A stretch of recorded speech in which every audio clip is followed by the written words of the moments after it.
औज़ुबिल्लाहिमिनश्शैतानिर्रजीम बिस्मिल्लाहिर्रहमानिर्रहीम। Dear students, previous lecture में हमने प्रोग्रामिंग इन्वायरमेंट के मुतालिक जो है बात की थी। उसमें हमने कुछ लैंग्वेज एडिटर्स को डिस्कस किया था।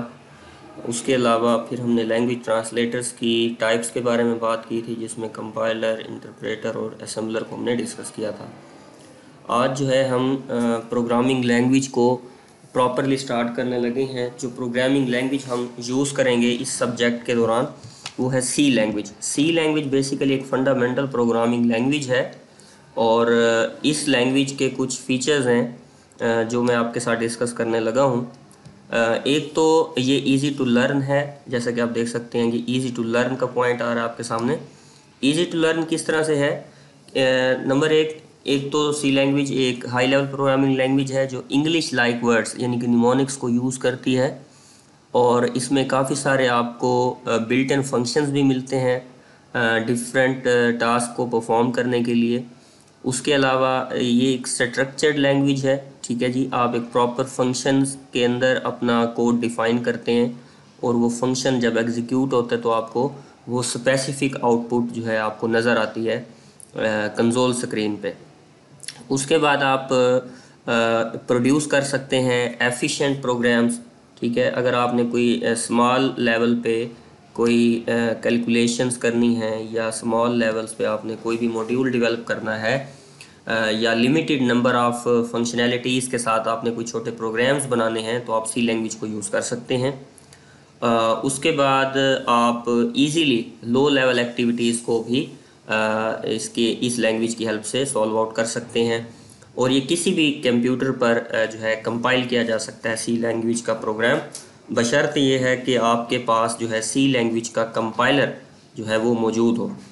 अब कंपाइलर बेसिकली क्या होता है? कंपाइलर हमारे पास एक टूल होता है जो हम यूज़ कर रहे होते हैं उस प्रोग्राम की कंपाइलेशन के लिए। जैसा कि टर्बो सी का टूल होता है, तो टर्बो सी का जो टूल है वो एक कंपाइलर है, ठीक है।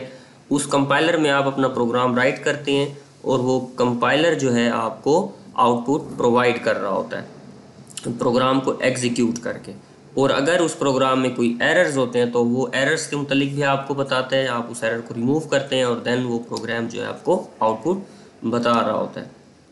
उसके बाद कुछ फैक्ट्स हैं मज़ीद इसी लैंग्वेज के मुतालिक जो आप यहाँ से पढ़ सकते हैं। ये कुछ इसमें हिस्ट्री भी बता रहा है कि ये 1988 के अंदर ANSI ने इस लैंग्वेज को मुतारफ़ करवाया था।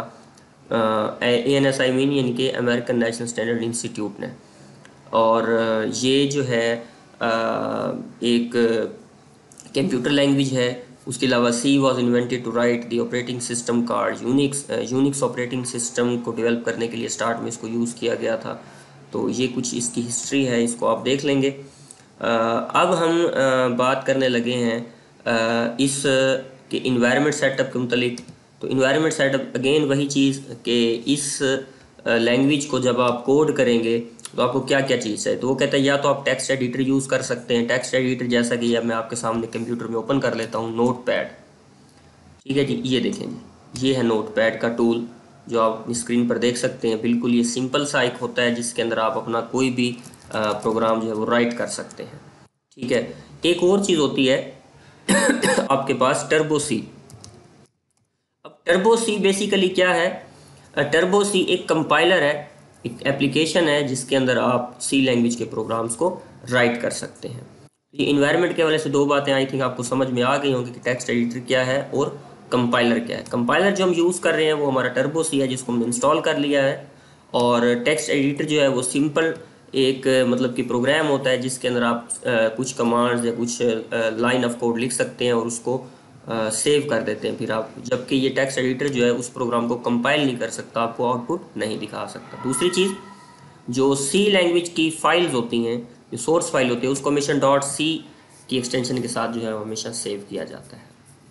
उसके बाद इसी को देखते हुए नीचे कुछ इंस्टॉलेशन बता रहा है कि मैकिन्टॉश ऑपरेटिंग सिस्टम पे कैसे इंस्टॉल होगा, विंडोज़ पे कैसे इंस्टॉल होगा, और जो है आप इसको लिनक्स या यूनिक्स ऑपरेटिंग सिस्टम अगर आप यूज़ कर रहे हैं तो उस पर ये सॉफ्टवेयर कैसे इंस्टॉल होगा। तो हमारे पास जो है इस टाइम विंडोज़ ऑपरेटिंग सिस्टम चल रहा है, तो इस पर हम टर्बो सी किस तरह से इंस्टॉल कर सकते हैं। उसके लिए आप सबसे पहले गूगल पे चले जाएँ। गूगल पे जाने के बाद आप यहाँ पे लिखेंगे टर्बो सी या C++। यहाँ से आप लोग जो है वो डिफरेंट लिंक्स आ जाएंगे, आप यहाँ पे क्लिक कर दें पहले लिंक पर। तो इस लिंक के थ्रू जो है आप लोग यहाँ से इस पर क्लिक करके इसको डाउनलोड करेंगे। डाउनलोड जब आप इसको कर लेंगे तो यहाँ पे दिस पीसी में जाकर आप जाएंगे डाउनलोड्स में। डाउनलोड्स में जाएंगे तो यहाँ पे आपको वो जिप फाइल जो है, यानी कि जैसे कि इस तरह से आ रही है, ये नज़र आ जाएगी। ठीक है जी। और इसको इंस्टॉल करने के बाद हमने इसको चलाना किस तरह से है, आप सिंपल यहाँ पे क्लिक करेंगे और यहाँ पे लिखेंगे टर्बो। ठीक है जी, टर्बो सी। आप इसको एंटर करेंगे तो आपके सामने जो है वो टर्बो सी का कंपाइलर इस तरह से स्टार्ट होकर आ जाएगा। उसके बाद आपने जो है यहाँ पे न्यू प्रोजेक्ट पे क्लिक कर देना है।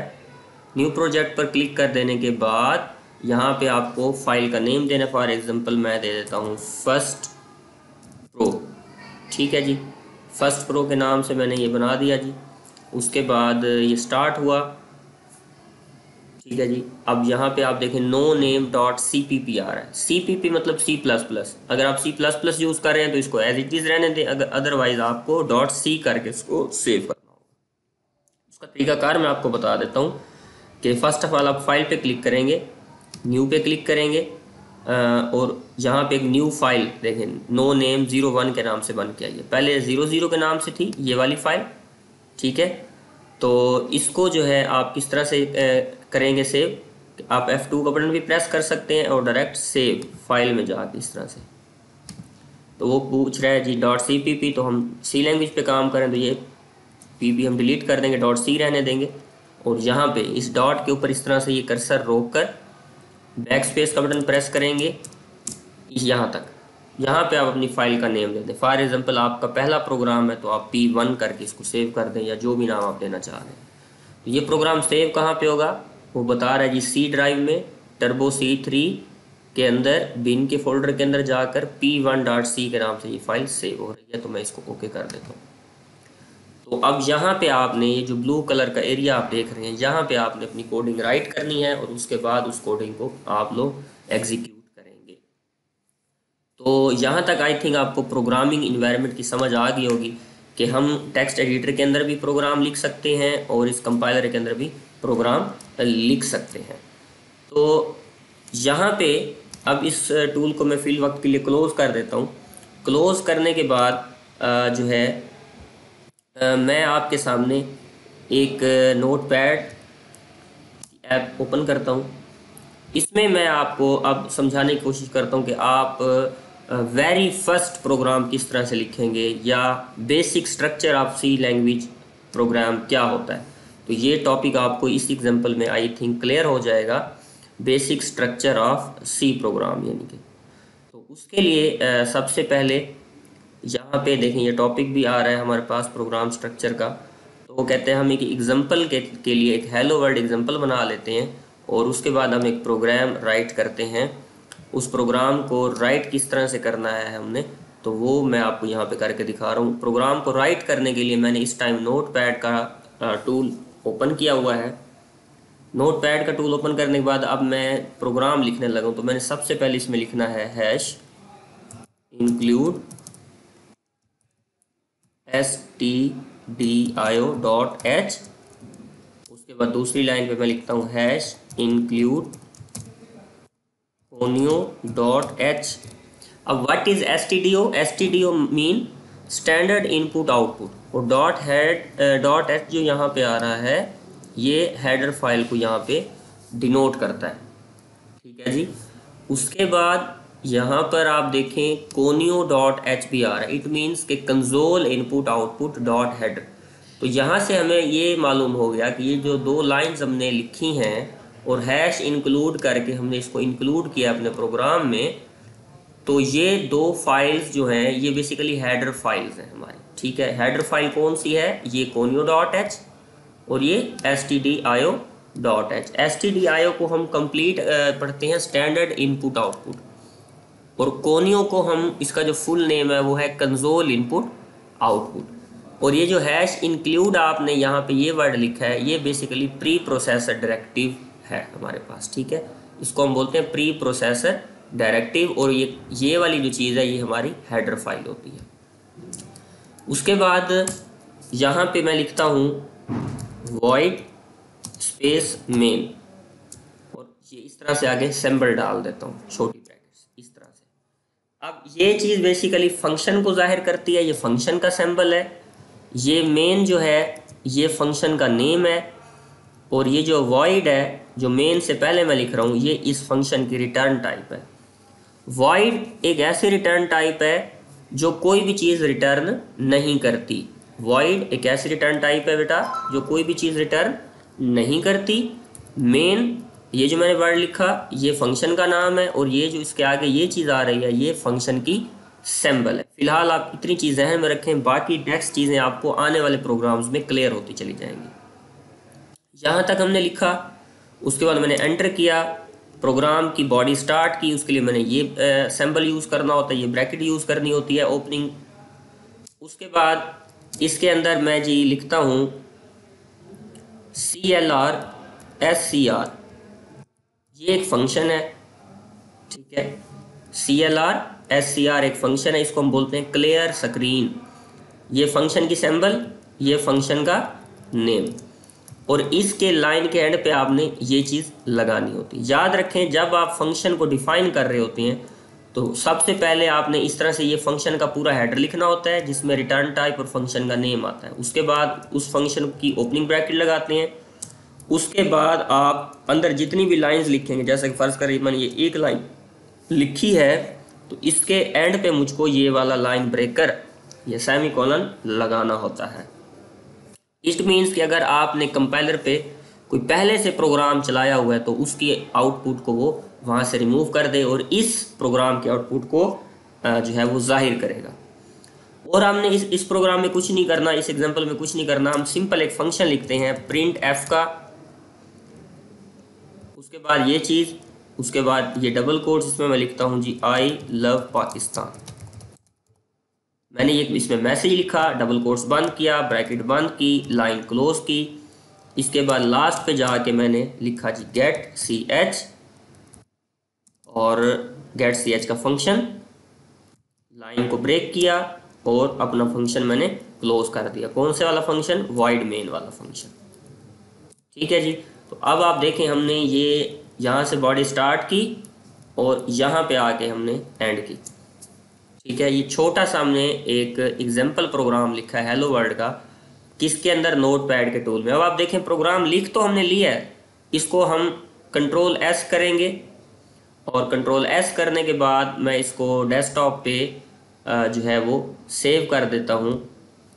सेव करने के लिए जो है मैं लिख देता हूँ, फ़र्ज़ करें जी p2.c, क्योंकि ये C लैंग्वेज का प्रोग्राम है।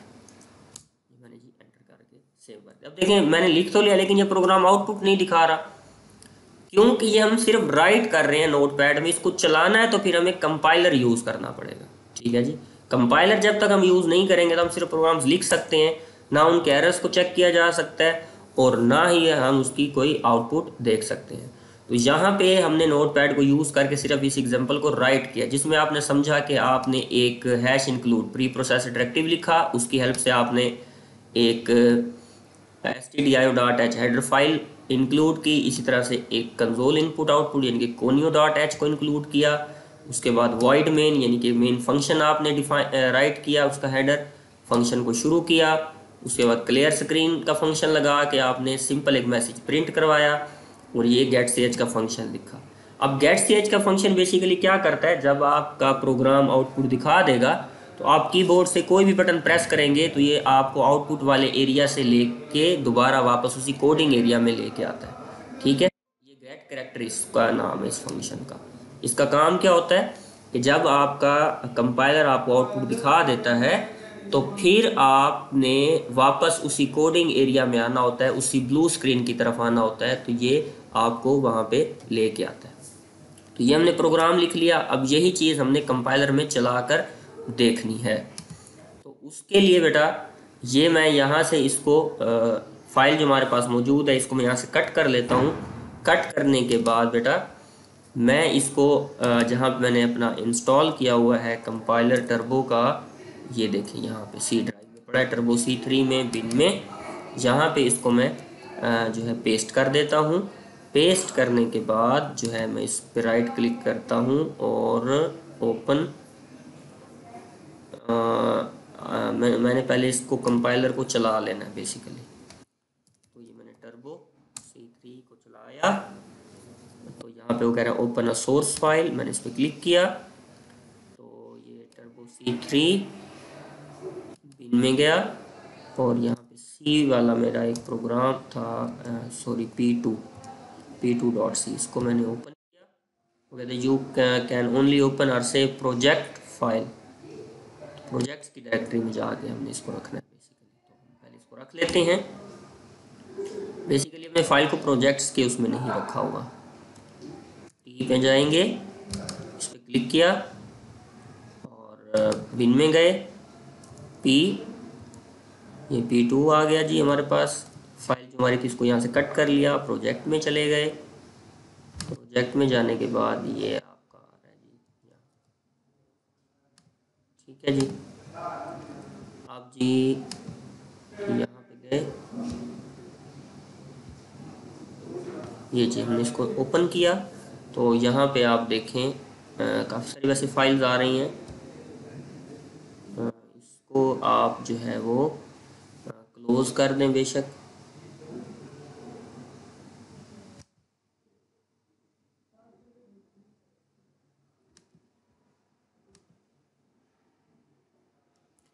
ये काफ़ी सारी फाइल बेसिकली यहाँ पे आ रही हैं, तो ये हम इसको क्लोज करते हैं।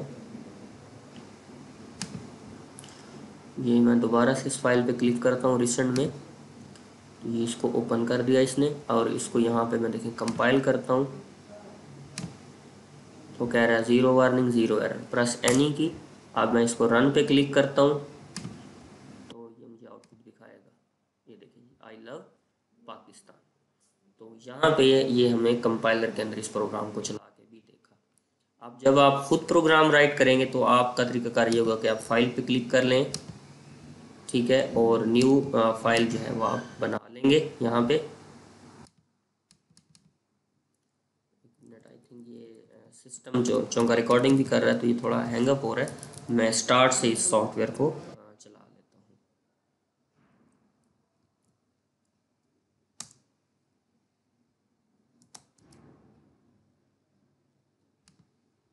ठीक है, तो यहाँ से आप न्यू प्रोजेक्ट पे क्लिक करेंगे और उसके अंदर राइट करके उसको सेव करेंगे, जैसे मैंने आपको वो स्टार्ट में फाइल को सेव करना सिखाया था।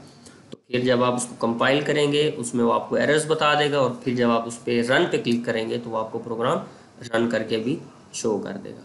तो यहाँ तक जो है आपका basic structure of C language और सी लैंग्वेज के फीचर्स वगैरह जो है यहाँ तक क्लियर हो गए, और प्रोग्रामिंग इन्वायरमेंट के अंदर टेक्स्ट एडिटर क्या होता है और कंपाइलर का क्या आइडिया है ये भी क्लियर हो गया होगा। इंशाल्लाह ताला नेक्स्ट लेक्चर के अंदर जो है हम अपने इस लेक्चर सीरीज़ को आगे बढ़ाएंगे, जिसमें हम मज़ीद बेसिक सिंटैक्स को समझेंगे और डाटा टाइप्स, इन दो चीज़ों के ऊपर जो है हम बात करेंगे। तो तब तक के लिए आप इन टॉपिक्स को रिवाइज़ कीजिए। तो नेक्स्ट लेक्चर में इंशाल्लाह हम बेसिक सिंटैक्स को और डाटा टाइप्स को डिस्कस करेंगे। शुक्रिया।